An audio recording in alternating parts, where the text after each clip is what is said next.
Assalamualaikum warahmatullahi wabarakatuh. Shalom, Om Swastiastu, Namo Buddhaya, Salam Kebajikan. Kami dari kelompok 9. Sebelum kami ke materi, kami akan perkenalkan diri kami terlebih dahulu. Perkenalkan, nama saya Leonardo Rodriguez Lewi dengan NPM 23 40 30 10 43. Saya dari Fakultas Teknik Universitas Borneo Tarakan dengan program studi Teknik Sipil. Halo, perkenalkan nama saya Tiara Wulan Aulia dengan NPM 23 40 30 10 60 dari Fakultas Teknik Universitas Borneo Tarakan dengan program studi Teknik Sipil. Halo guys, perkenalkan nama saya Ananda Nur Fauzan, NPM 23 40 30 10 45 dari Fakultas Teknik Universitas Borneo Tarakan dengan program studi Teknik Sipil. Ikuti terus video kami sampai habis ya. Pernahkah kamu mendengar istilah Padang Lamun? Istilah tersebut tidak berasal dari nama kota di Sumatera Barat ataupun dari kata melamun. Padang lamun adalah salah satu jenis ekosistem yang terdapat di bumi kita. Padang lamun adalah salah satu ekosistem khas di Laut Dangkal pada wilayah perairan hangat dengan dasar pasir dan didominasi oleh tumbuhan lamun, sekelompok tumbuhan anggota yang beradaptasi di air asin. Padang lamun biasanya hanya dapat terbentuk pada bagian perairan laut yang dangkal atau kurang dari 3 meter. Namun, dasarnya tidak pernah terbuka dari perairan atau selalu tergenang. Ia dapat dianggap sebagai bagian dari ekosistem mangrove, walaupun padang lamun dapat berdiri sendiri. Padang lamun juga dapat dilihat sebagai ekosistem antara ekosistem mangrove dan ekosistem terumbu karang. Lamun sendiri adalah sumber pakan utama bagi hewan duyung. Awalnya menjadi tempat yang sangat bermanfaat bagi keberlangsungan terumbu karang, karena sebelum zat-zat halus yang berbahaya menuju permukaan terumbu karang, terlebih dahulu disaring oleh padang lamun. Selain bermanfaat bagi keberlangsungan hidup, terumbu karang dapat juga bermanfaat bagi keberlangsungan hidup manusia, karena dapat dimanfaatkan sebagai bahan makanan dari alam. Lamun dalam bahasa Inggris disebut dengan seagrass. Berbeda dengan rumput laut yang dikenal oleh masyarakat luas. Padang lamun juga merupakan makanan utama bagi duyung, sebagai tanaman berbunga yang sepenuhnya hidup di bawah permukaan air laut. Padang lamun sendiri sangat dipengaruhi oleh lingkungan secara fisika, kimia, maupun biologi. Dalam habitatnya, tanaman tidak hanya berinteraksi dengan organisme lainnya, tetapi juga dengan lingkungan abiotik dan faktor iklim. Lamun mengembangkan adaptasi ekologi, fisiologi, dan morfologi agar sepenuhnya dapat hidup di bawah permukaan air laut. Adaptasi tersebut berupa transportasi gas internal, epidermal, kloroplas, dan polinasi. Penyebaran biji di bawah permukaan air laut, perubahan intensitas cahaya matahari, ketinggian permukaan air laut, gas, karbon dioksida, dan atmosfer secara global, dan suhu air laut secara terus-menerus juga direspon oleh lamun dengan mekanisme toleransi maupun cekaman yang berakhir dengan kematian. Lamun juga merupakan salah satu sumber daya perairan laut yang paling utama karena memberikan jasa ekosistem laut yang sangat penting secara ekologis maupun ekonomis. Lamun berfungsi dalam stabilitas sedimen, peningkatan kualitas air, dan dalam siklus karbon dan nutrisi, serta menyediakan habitat bagi berbagai bentuk kehidupan di perairan, baik itu pantai, sebagai tempat pembibitan, tempat berteduh, dan tempat mencari makan bagi banyak spesies, termasuk sejumlah ikan dan kerang yang terpenting secara komersial. Selain itu, padang lamun juga berperan penting dalam menopang kehidupan terumbu karang dan memproduktivitasasi perikanan lainnya. Lamun juga dikenal sebagai salah satu ekosistem laut yang paling produktif setelah mangrove dan terumbu karang karena keanekaragamannya yang begitu hayati dan relatif tinggi.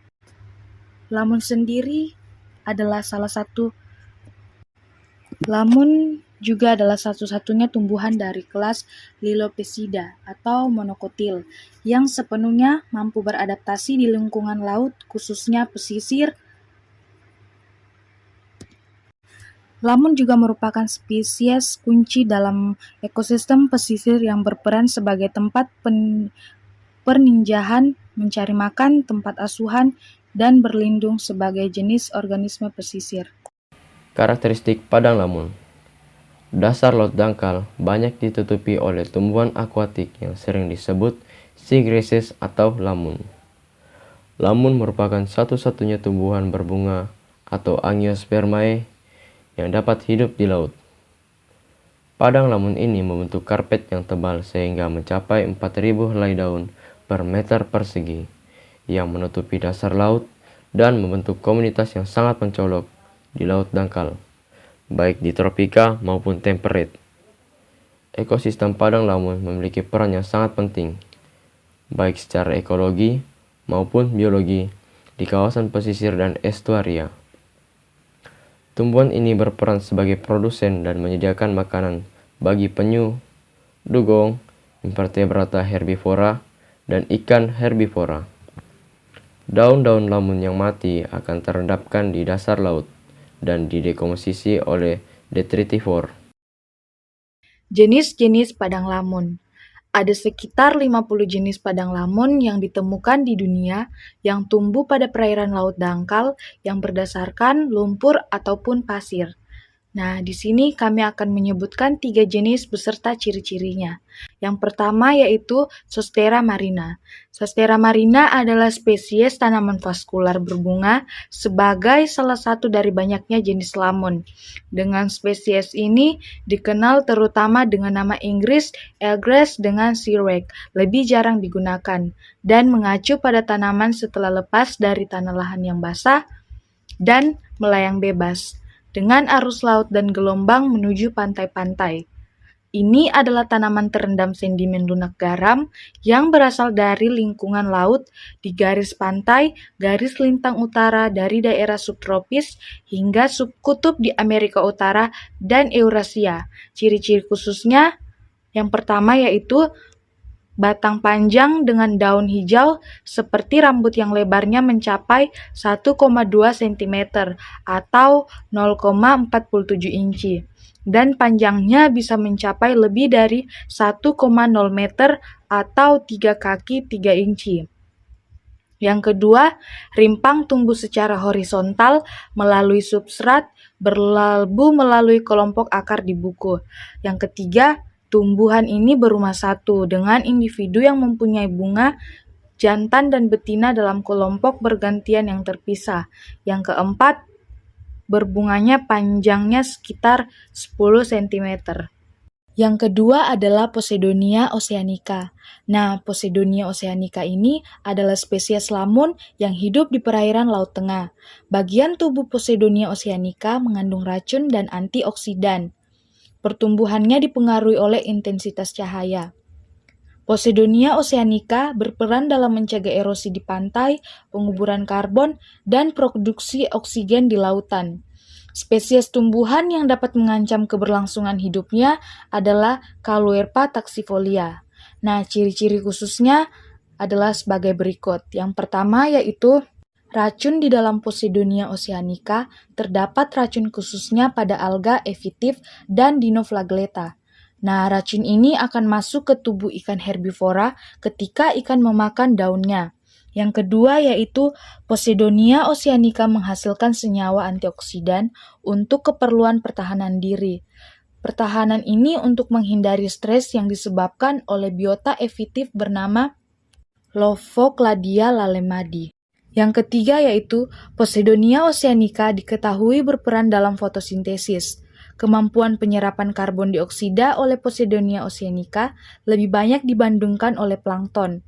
Selain itu, Posidonia oceanica juga menghasilkan oksigen yang lebih banyak dibandingkan dengan plankton. Yang ketiga yaitu Halophila ovalis. Halophila ovalis umumnya dikenal sebagai gulma duyung, rumput sendok, atau rumput tugong. Ini adalah tanaman herba kecil yang secara alami tumbuh di dasar laut dan lingkungan air asin lainnya. Ia diperkenalkan sebagai populasi terpencil di Florida, Kuba, dan Antigua. Ciri-ciri khususnya pada jenis ini adalah yang pertama yaitu daunnya berbentuk bulat telur, muncul pada batang yang munculnya dari rimpang di bawah pasir. Yang kedua yaitu panjang akarnya mencapai 800 mm dan ditutupi rumput akar halusnya. Manfaat ekologis. Padang lamun memiliki manfaat ekologis yang sangat penting, seperti menyediakan habitat bagi berbagai jenis biota laut, termasuk ikan, moluska, dan krustasea. Selain itu, padang lamun juga membantu dan menjaga kualitas udara laut dengan menyerap nutrisi berlebihan dan menyaring partikel di udara. Lamun juga berperan dalam siklus karbon dan oksigen, serta melindungi pantai dari abrasi dengan akarnya yang menstabilkan substrat. Manfaat secara langsung dan tidak langsung. Padang lamun memberikan manfaat yang signifikan, baik secara langsung maupun tidak langsung bagi manusia. Secara langsung, padang lamun berperan sebagai tempat berkembang biak bagi banyak spesies ikan dan invertebrata laut, yang penting untuk melindungi keberlanjutan ekosistem perairan. Sedangkan yang tidak langsung, padang lamun juga memiliki dampak positif terhadap manusia. Beberapa manfaatnya meliputi yang pertama yaitu penyediaan sumber daya perikanan. Padang lamun menciptakan habitat yang ideal bagi ikan dan udang untuk menjadi tempat penting mencari makan dan berkembang biak. Ini mendukung sumber daya perikanan yang memiliki dampak langsung pada industri perikanan. Yang kedua yaitu perlindungan pantai. Padang lamun dapat mengurangi erosi pantai karena akar lamun yang panjang membantu menjaga substrat. Nah, hal ini membantu melindungi pantai dari abrasi dan badai, serta memberikan perlindungan tambahan bagi pemukiman manusia. Yang ketiga yaitu penyerapan karbon. Lamun memiliki kemampuan untuk menyerap karbon dioksida dan atmosfer dan air laut.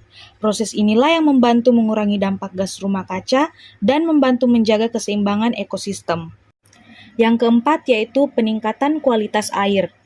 Lamun dapat menyaring air dan membantu menghilangkan zat-zat kimia yang berbahaya, sehingga meningkatkan kualitas air di sekitarnya. Ini memiliki dampak positif pada kesehatan lingkungan dan manusia. Yang kelima yaitu destinasi pariwisata. Padang lamun yang indah dan beragam hayati dapat menjadi daya tarik pariwisata. Pendekatan yang berkelanjutan dalam pengelolaan padang lamun dapat memberikan manfaat ekonomi melalui pariwisata. Memahami dan menjaga ekosistem padang lamun sangat penting untuk memastikan berbagai manfaat. Ini terus-menerus tersedia bagi manusia dan lingkungan. Pula manusia dapat menyebabkan berbagai permasalahan pada padang lamun dan mengancam keberlanjutan ekosistem ini. Beberapa permasalahan utama antara lain sebagai berikut. Yang pertama ada pencemaran. Limbah industri, pertanian, dan rumah tangga dapat mengandung bahan kimia berbahaya seperti pupuk, pestisida, dan logam berat. Pencemaran ini dapat merusak padang lamun dan mempengaruhi kesehatan organisme yang hidup di dalamnya. Salah satu solusi untuk permasalahan pencemaran yaitu pengolahan limbah yang lebih baik, pengurangan pestisida dan pupuk kimia, serta penegakan regulasi pencemaran. Yang kedua ada penyakit. Aktivitas manusia seperti pembuangan limbah atau perahu kotor dapat merusak lamun dan menciptakan luka pada tanaman tersebut. Hal ini dapat membuka pintu bagi masuknya patogen atau penyakit yang dapat menyebar dan merusak populasi lamun. Untuk solusi permasalahan penyakit ini yaitu dengan monitoring kesehatan lamun, peningkatan kebersihan perairan, dan tindakan pencegahan untuk mengurangi risiko penyebaran penyakit. Yang ketiga, pembangunan di daerah pesisir. Pembangunan di daerah pesisir yang tidak terkendali, seperti pembangunan pelabuhan, pemukiman, atau resort wisata, dapat menghancurkan habitat padang lamun. Pengerukan tanah dan perubahan aliran air menyebabkan kerusakan yang signifikan. Solusi untuk permasalahan ini yaitu pengembangan rencana tata ruang pesisir yang berkelanjutan, pemantauan dampak lingkungan pembangunan, dan pelestarian area kritis. Yang keempat, permasalahan pertambangan. Kegiatan pertambangan di daerah pesisir dapat menyebabkan pelepasan limbah berbahaya dan endapan sedimen di perairan. Ini dapat mengurangi cahaya matahari yang mencapai lamun dan merusak kondisinya. Solusi dari permasalahan tersebut ialah praktik pertambangan yang ramah lingkungan, pengolahan limbah pertambangan yang efektif, dan penegakan regulasi lingkungan. Yang kelima, pemanasan global. Perubahan iklim dan pemanasan global dapat menyebabkan kenaikan suhu air laut yang dapat berdampak negatif pada padang lamun. Lamun lebih sensitif terhadap perubahan suhu dibandingkan beberapa ekosistem laut lainnya. Solusi dari permasalahan ini ialah upaya mitigasi perubahan iklim secara keseluruhan, termaksud pengurangan emisi gas rumah kaca. Yang keenam yaitu overfishing. Penangkapan ikan yang berlebihan dapat mengganggu keseimbangan ekosistem padang lamun, karena ikan yang biasanya jadi pemangsa alami lamun dapat berkurang dan meningkatkan tekanan pada lamun. Solusi yang dapat diterapkan pada permasalahan overfishing yaitu pengelolaan perikanan yang berkelanjutan, penegakan batasan penangkapan ikan, dan pendidikan bagi nelayan tentang praktik yang berkelanjutan. Permasalahan yang terakhir yaitu turisme yang tidak berkelanjutan. Pariwisata yang tidak terkendali dapat menyebabkan kerusakan fisik langsung pada padang lamun, seperti penjelajahan dengan kapal motor, pengambilan tanaman lamun sebagai souvenir, atau penelusuran yang tidak bertanggung jawab. Solusinya dari permasalahan tersebut ialah pengembangan panduan wisata yang berkelanjutan, regulasi terkait kegiatan wisata, dan edukasi langsung kepada pengunjung tentang pentingnya pelestarian padang lamun. Teknologi dalam bidang teknik sipil yang dapat diaplikasikan ke permasalahan lingkungan di ekosistem padang lamun. Yang pertama, rekayasa pantai dan pesisir. Sistem perlindungan pantai yang dirancang secara bijaksana dapat membantu mencegah erosi pantai dan pendangkalan yang dapat merusak ekosistem padang lamun. Struktur seperti dinding pantai berlapis dapat mengurangi energi gelombang dan meminimalkan dampak erosi. Kedua, revegetasi dan restorasi lamun. Teknologi untuk revegetasi dan restorasi padang lamun, termasuk metode penanaman kembali lamun dan spesies pendukungnya, dapat membantu memulihkan ekosistem yang terganggu atau rusak. 3. Pengelolaan sedimen. Teknologi pengelolaan sedimen dapat membantu mengontrol deposit sedimen yang dapat merusak ekosistem padang lamun. Pemahaman yang baik tentang pola sedimentasi dan penerapan struktur pengontrol sedimen seperti terumbu buatan dapat membantu menjaga keseimbangan lingkungan. Keempat, teknologi pemantauan lingkungan. Sistem pemantauan berbasis sensor untuk kualitas air, suhu, dan keberlanjutan lamun dapat memberikan informasi penting untuk pemahaman dan pengelolaan ekosistem. Teknologi seperti drone atau sensor bawah air dapat digunakan untuk pemantauan secara real-time. Berikut adalah beberapa peran yang dapat dimainkan oleh generasi milenial. Pertama, pendidikan dan kesadaran. Generasi milenial dapat berperan sebagai agen perubahan dengan meningkatkan kesadaran dan pemahaman tentang pentingnya ekosistem padang lamun. Mereka dapat menggunakan media sosial, blog, dan platform online lainnya untuk menyebarkan informasi, fakta, dan cerita mengenai pelestarian padang lamun. 2. Partisipasi dalam kegiatan pelestarian. Milenial dapat aktif terlibat dalam kegiatan konservasi dan pelestarian ekosistem padang lamun, baik melalui partisipasi dalam program sukarela lokal, kampanye lingkungan, atau organisasi nirlaha yang berfokus pada konservasi laut. Terima kasih telah menonton video kami. Jika ada kesalahan kata-kata dari kami, mohon dimaafkan. Wabillahi taufiq wal hidayah. Wassalamualaikum warahmatullahi wabarakatuh. Dadah.